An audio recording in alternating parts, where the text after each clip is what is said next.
अतिथि शिक्षक score card में अनुभव के अंक को लेकर बहुत सारे अतिथि शिक्षक भाई बहन परेशान हैं। और परेशानी की वजह ये है कि अगर अनुभव के अंक नहीं जुड़ते हैं तो उनका जो स्कोर होगा वो बहुत ही कम होगा। जैसा कि आप सभी जानते हैं कि जो नए आवेदन हो रहे हैं और नए आवेदनों में जो अभ्यर्थी अतिथि शिक्षक बनना चाहते हैं और अतिथि शिक्षक बनने के लिए जब वो नया स्कोर कार्ड जनरेट करवा रहे हैं तो उनकी जो अंक सूची वगैरह हैं वो ज़्यादा हाई फाई हैं और जो उनकी परसेंटेज है वो आप मान के चलिए कि आपसे बहुत ज़्यादा हाई जाने वाली हैं। तो ऐसे में जो पूर्व से कार्यरत अतिथि शिक्षक हैं या फिर 2-3 वर्ष वो काम कर चुके हैं तो उनके लिए एक एक नंबर मायने रखता है। अब ये नंबर जोड़ेंगे कैसे? जैसे आप टेट परीक्षा के नंबर हैं या फिर आपने एमए या बीए किया हुआ है उसके नंबर हैं, और इसी के साथ अगर आपने किसी भी विद्यालय में पढ़ाया है तो फिर आपके पास एक्सपीरियंस का एक बहुत ही बेहतरीन मौका बन जाता है कि आप एक्सपीरियंस के बलबूते पर आप अपना स्कोर बढ़ा सकते हैं। तो ये जो स्कोर कार्ड जनरेट हो रहे हैं 3.0 पोर्टल से, तो कई अतिथि शिक्षक भाई बहन ऐसे हैं कि उनके नंबर ऐड नहीं हो पाए हैं एक्सपीरियंस के, अनुभव के।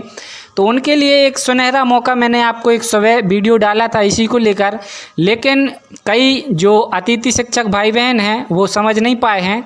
तो इसी में दोबारा से आपको वीडियो लेकर आया हूँ। आपको मैं बताऊँगा कि किस तरह से आपको ये सारी प्रोसेस करनी है, क्योंकि अगर आपके एक्सपीरियंस के नंबर जुड़ जाते हैं तो आपका भी स्कोर बढ़ जाएगा और आपके अतिथि शिक्षक बनने के चांस ज़्यादा हो जाएंगे। तो चलिए देरी ना करते हुए हम वीडियो को स्टार्ट करते हैं।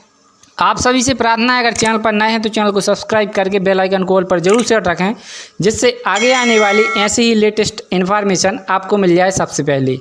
तो आपको सबसे पहले क्या करना है, देखिए मैं आपको स्क्रीनशॉट के माध्यम से बताता हूं, क्योंकि अगर मैं वो प्रैक्टिकली करके बताऊंगा तो मेरी जो प्रोफाइल है वो अनलॉक हो जाएगी, और अनलॉक हुई तो फिर परेशानी बढ़ जाएगी। मेरे एक्सपीरियंस के सारे नंबर जुड़े हैं तो मुझे कोई दिक्कत नहीं हुई है।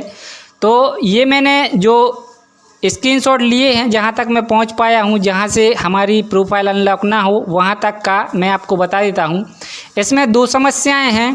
पहला तो आपका मोबाइल नंबर जो आपने डबल आईडी बना ली हैं डबल मोबाइल नंबर से, जैसे आपका पहले का मोबाइल नंबर था वो गुम गया था या नंबर बंद हो गया था, तो आपने दूसरे मोबाइल नंबर से आईडी बना ली और उसी के कारण आपका जो एक्सपीरियंस है वो उसमें नहीं चढ़ पा रहा है। तो इसको लेकर जो लोक शिक्षण ने डीपीआई ने ये जो नई सूचना जारी की है, तो चलिए सबसे पहले इसे समझते हैं, फिर मैं आपको स्क्रीनशॉट के माध्यम से बताऊंगा कि आपको वहां जाकर क्या करना है।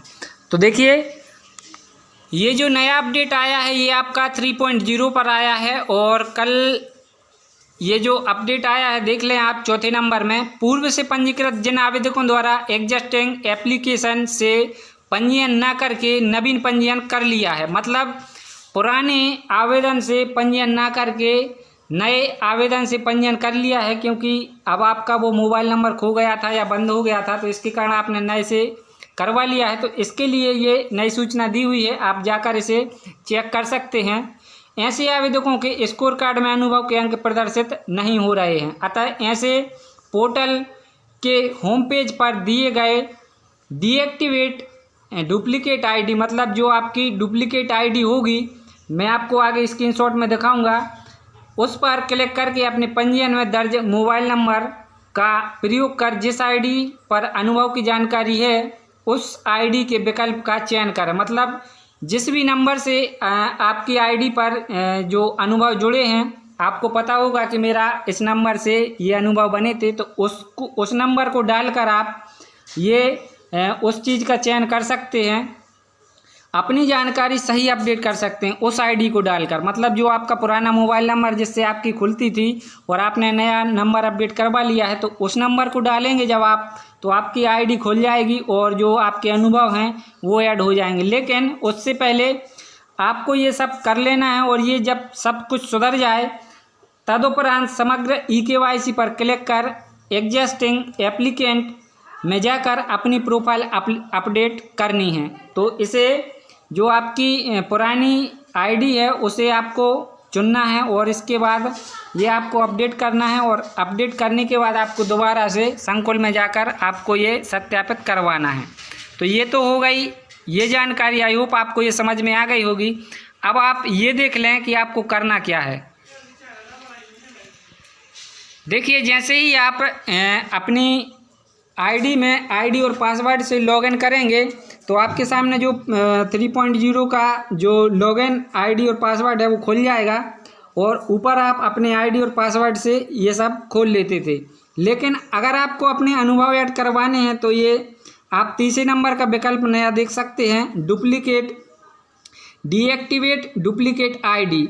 मतलब जो आपकी आईडी बंद हो चुकी है, इस पर अगर आप क्लिक करेंगे, मैं आपको एरो करके दिखा देता हूँ, इस पर आप अगर क्लिक करेंगे तो आपके सामने ये एक नया फोल्डर इस तरह से ओपन हो जाएगा।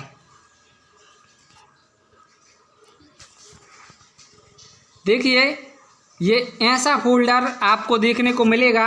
आप यहाँ पर जो आपका पुराना नंबर है उसे नहीं, जो नया नंबर आपने डाला है, ये मैं आपको एक सलाह दूंगा, आपको उचित लगे तो आप ये चीज़ कंप्यूटर की दुकान पर जाकर करवाएं। यहाँ पर निर्देश लिखे हुए हैं, आवश्यक निर्देश क्या हैं देख लें। केवल चयनित आईडी ही सक्रिय रहेगी, मतलब जो आईडी चल रही है वही सक्रिय रहेगी।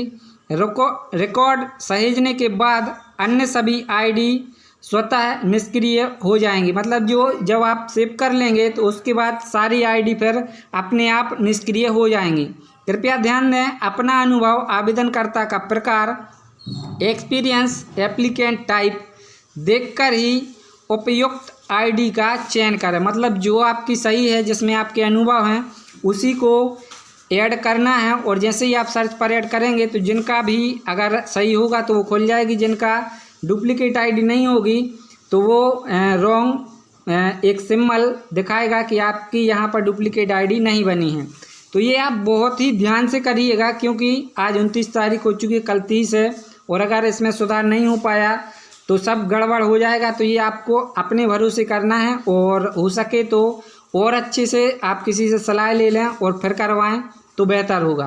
कंप्यूटर की दुकान पे यह चीज़ अच्छे से हो जाएगी और उनसे कंप्यूटर पर जाकर आप पूछिएगा कि आपने किसी और का ऐसा किया है तो आपको और अच्छी यहाँ पर जानकारी मिल सकती है। तो आई होप आपको ये वीडियो समझ में आ गया होगा और मैं आपको फिर सलाह दूंगा कि ध्यान से और पूछ कर करिएगा, क्योंकि समय बहुत कम बचा है। तो आई होप आपको जानकारी अच्छी लगी होगी, समझ में आ गई होगी। मिलते हैं एक और नए अपडेट के साथ, तब तक के लिए जय हिंद, वंदे मातरम।